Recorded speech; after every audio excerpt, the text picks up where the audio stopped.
আসসালামু আলাইকুম। জানিয়ে দেব এই মুহূর্তে হাতে পাওয়া সর্বশেষ ভয়ঙ্কর কিছু আন্তর্জাতিক আপডেট বাংলা সংবাদ। শুরুতেই থাকছে সংবাদ শিরোনাম। শুরুতেই জানিয়ে দেব পিছু হটছেন ট্রাম্প, নিরস্ত্রীকরণ ছাড়াই হামাসের সঙ্গে চুক্তির পরিকল্পনা। জানিয়ে দেব ইসরায়েলি হামলায় নিহত আরও ৩৯ ফিলিস্তিনি। এরপর রয়েছে যাদের উদ্দেশ্যে ভাষণে যা বললেন মোদি। সর্বশেষ থাকছে ভারত পাকিস্তান যুদ্ধবিরতিতে কেন বিজেপি সমর্থকদের বুকে জ্বালা ধরেছে। এখন শুনছিলেন সংবাদ শিরোনাম, এবার বিস্তারিত। প্রিয় দর্শক, আপনি যদি এই চ্যানেলে নতুন হয়ে থাকেন, ভিডিওটি দেখতে দেখতে চ্যানেলটি সাবস্ক্রাইব করে আমাদের সাথেই থাকুন।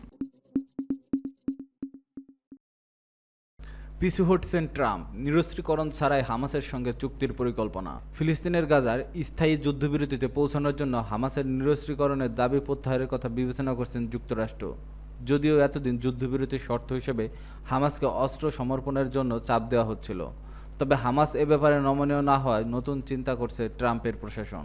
গাজায় যুদ্ধবিরতির মধ্যস্থতা প্রচেষ্টার সঙ্গে সংশ্লিষ্ট সূত্রের বরাতে এক প্রতিবেদনে এ তথ্য জানিয়েছে সংবাদ মাধ্যম আল আরাবি আল জাদিদ।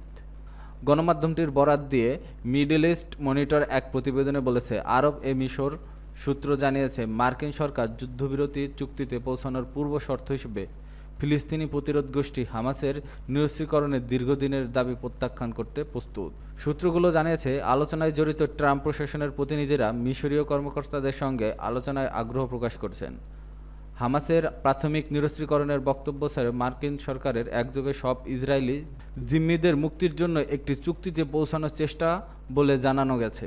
সূত্রগুলো জানায়, ওয়াশিংটনের দৃষ্টিভঙ্গির এক পরিবর্তনের কারণ হলো মার্কিন প্রেসিডেন্টের অভ্যন্তরীণ মহলের মধ্যে সচেতনতা যে গাজায় বন্দী ইসরায়েলি জিম্মিদের বাঁচাতে কোনো সামরিক বিকল্প সহায়তা করবে না। এছাড়া যুক্তরাষ্ট্রের অভ্যন্তরীণ মহলের মধ্যে ক্রমবর্ধমান এই ধরনের যে ইসরায়েলি এবং দেশটির প্রধানমন্ত্রী বেনিয়ামিন নেতানিয়াহু মার্কিন সরকার এবং ট্রাম্পের প্রতি অত্যাধিক কর্তৃত্ব ও কৌশলী আচরণ করছে। প্রসঙ্গত, গাজায় দীর্ঘ ১৫ মাস সামরিক অভিযানের পর যুক্তরাষ্ট্র ও আন্তর্জাতিক সম্প্রদায়ের চাপে গত ১৯ জানুয়ারি গাজায় যুদ্ধবিরতিতে সম্মত হয় ইসরায়েল। তারপর প্রায় ২ মাস গাজায় কম বেশি শান্তি বজায় ছিল, কিন্তু গাজা থেকে সেনা প্রত্যাহারের প্রশ্নে হামাসের মতানৈক্যকে কেন্দ্র করে মার্চ মাসের তৃতীয় গত সপ্তাহ থেকে ফের গাজায় বিমান হামলা চালানো শুরু করে ইসরায়েলি বাহিনী। স্বাস্থ্য মন্ত্রণালয়ের তথ্য অনুসারে গত ১৮ মার্চ থেকে গাজায় নতুন করে শুরু হওয়া ইসরায়েলি বিমান হামলায় এখন পর্যন্ত ২,৭৪৯ ফিলিস্তিনি নিহত এবং আরও ৭,৬০০ জন আহত হয়েছেন। ইসরায়েলের বর্বর এই হামলা চলিত বছরের জানুয়ারিতে কার্যকর হওয়া যুদ্ধবিরতি চুক্তি ভেঙে দিয়েছে। ইসরায়েলি হামলায় নিহত আরও ৩৯ ফিলিস্তিনি। মার্কিন ইসরায়েলি বন্দীকে হস্তান্তরের পর গাজা উপত্যকায় আবার বিমান হামলা শুরু করেছে ইসরায়েলি বাহিনী। ফিলিস্তিনের অবরুদ্ধ গাজা ভূখণ্ডে ইসরায়েলি হামলায় গত ২৪ ঘন্টায় আরও ৩৯ ফিলিস্তিনি নিহত হয়েছে। আহত হয়েছে আরও শতাধিক ফিলিস্তিনি। এতে করে অবরুদ্ধ এই উপত্যকাটি নিহতের মোট সংখ্যা দাঁড়ায় ৫২,৮৬০ ছাড়িয়েছে।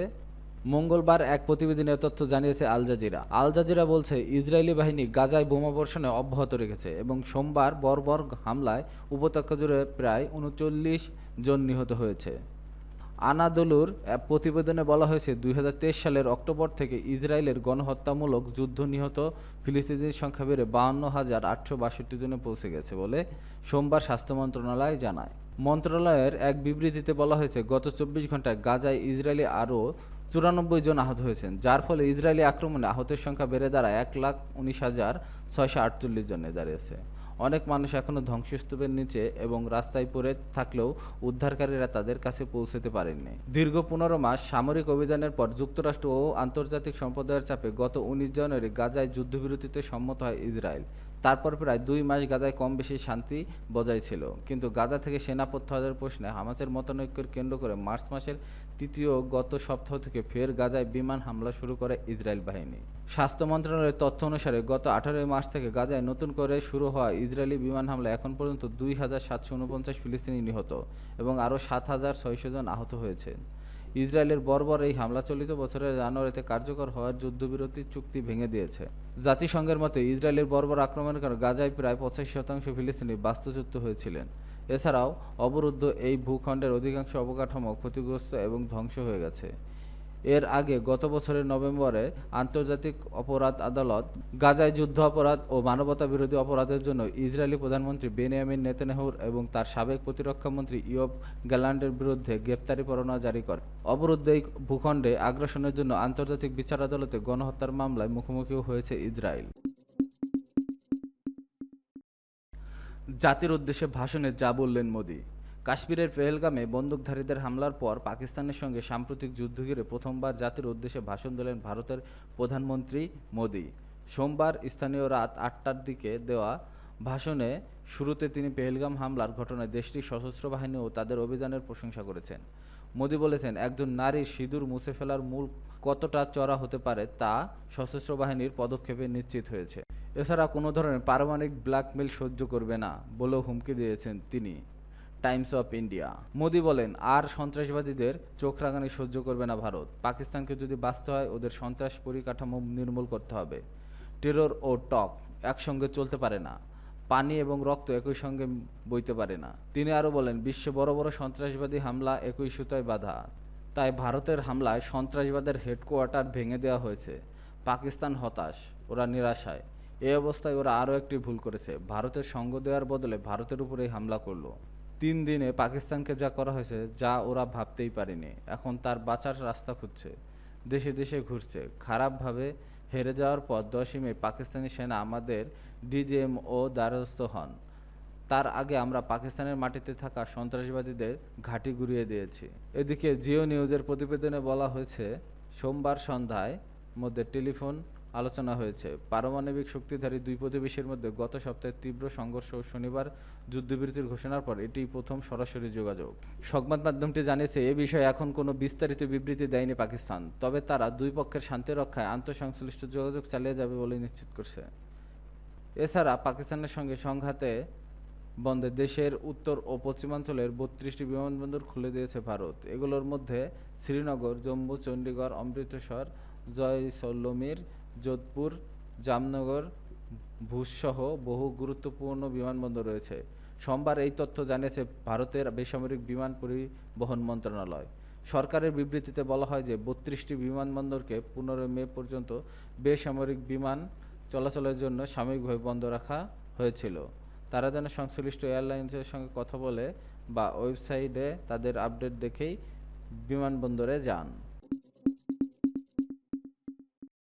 ভারত পাকিস্তান যুদ্ধবিরতিতে কেন বিজেপি সমর্থকদের বুকে জ্বালা ধরেছে? ভারতীয় জনতা পার্টি গত শুক্রবার নিজেদের সামাজিক যোগাযোগ মাধ্যম এক্সের অ্যাকাউন্টে লিখেছেন, যাচনা নেহি আব রন হোগা। আক্ষরিক অর্থ দ্বারায় অনুরোধ নয়, এবার যুদ্ধ হবে। আক্ষরিক অর্থ দ্বারায় অনুরোধ নয়, এবার যুদ্ধ হবে। এই পঙ্ক্তির সঙ্গে প্রধানমন্ত্রী নরেন্দ্র মোদীর বিমান বাহিনীর জাম্পস্যুট পরা একটি ছবিও যুক্ত করা হয়েছে। উল্লেখিত পঙ্ক্তিটির বিখ্যাত হিন্দি কবি রামধারী সিং দিনকরের একটি কবিতা থেকে নেওয়া হয়েছে। এটি যখন পোস্ট করা হয় তখন উত্তেজনা এমন পর্যায়ে পৌঁছেছিল যে মনে হচ্ছিল ভারত পাকিস্তান একটি যুদ্ধে জড়িয়ে পড়ছে, কিন্তু শেষ পর্যন্ত তা হয়নি। বিজেপির ওই পোস্টের ২৪ ঘন্টার একটু বেশি সময় পার মার্কিন প্রেসিডেন্ট ডোনাল্ড ট্রাম্প সহ দেশটির অন্যান্য কর্মকর্তা সামাজিক যোগাযোগ ভারত পাকিস্তান যুদ্ধবিরতি সম্মত হয়েছে বলে ঘোষণা দেয়। ফলে সংঘাত হঠাৎ থেমে যায়। যুদ্ধবিরতির ঘোষণার পর দুই দেশের বেশিরভাগ মানুষ বিশ্বাস করেন, সীমান্তবর্তী অঞ্চলের মানুষ স্বস্তি প্রকাশ করে, কিন্তু উগ্রবাদী হিন্দুরা যুদ্ধবিরতির ঘোষণায় খুশি হতে পারেননি। এই ঘোষণায় তারা হতাশ ও ক্ষোভ প্রকাশ করছেন। হিন্দুত্ববাদী কর্মী, সরকারপন্থী সংবাদ মাধ্যম ব্যক্তিত্ব, একটি বিজেপি নেতারও সামাজিক যোগাযোগ মাধ্যমে নিজেদের অসন্তোষ প্রকাশ করেছেন। তাদের মতে শক্তিমত্তার দিকে এগিয়ে থেকেও যুদ্ধবিরতির মাধ্যমে ভারত আত্মসমর্পণ করছে। বিজেপির সমর্থক শেফালি বৈদ্য এক্সে লিখেছেন, স্পষ্টত এগিয়ে থাকার পরও যখন আপনি সরে দাঁড়ান তা কিছুটা হতাশাজনক মনে হয়। তবে দেশের নেতারা যে সিদ্ধান্ত নিয়েছেন সেটার উপর নিজের ভরসা রয়েছে বলেও জানান তিনি। যুদ্ধবিরতির কারণে বিজেপির অন্যান্য সমর্থকেরা আরও কঠোরভাবে মোদী সরকারকে কাঠগড়ায় দাঁড় করাতে চেয়েছিলেন। বিজেপির ছাত্র সংগঠনের সঙ্গে যুক্ত শক্তি সিং প্রধানমন্ত্রী মোদীকে ট্যাগ করে এক্সে লিখেছেন, পাকিস্তান ও সামা বিন লাদেনের বিরুদ্ধে যুক্তরাষ্ট্র যা করেছিল, দাউদ ইব্রাহিম ও হাফিজ সাইদের বিরুদ্ধে ভারত সেই ধরনের কিছু করতে পারেনি। তার মতে যতক্ষণ পর্যন্ত এসব জঙ্গি জীবিত আছে ততক্ষণ যুদ্ধবিরতির কোনো অর্থ হয় না। গুয়াহাটি ভিত্তিক ব্যবসায়ী ও বিজেপির সদস্য মুন তালুকদার বলেন, হঠাৎ যুদ্ধবিরতির ভারতের ভূখণ্ডে জঙ্গি পাঠানো থেকে পাকিস্তানকে থামাতে পারবে না। মুন একসময় অখিল ভারতীয় বিদ্যার্থী পরিষদের নেতা ছিলেন। ৩০ বছর বয়সী মুন বলেন, ভারতের উচিত ছিল পাকিস্তান নিয়ন্ত্রিত কাশ্মীর দখল করে নেওয়া। যতক্ষণ না আমরা সেই কাশ্মীর দখল করছি ততক্ষণ পর্যন্ত যুদ্ধ চলতেই থাকবে। যদি যুদ্ধবিরতি না হতো এবং পাকিস্তান নিয়ন্ত্রিত কাশ্মীর দখল করা যেত, তাহলে ভারত প্রমাণ করতে পারত যে আমরা দুর্বল দেশ নই। রাশিয়া ও যুক্তরাষ্ট্রের মতো আমরাও বিশ্ব শান্তির গুলোর সমতুল্য।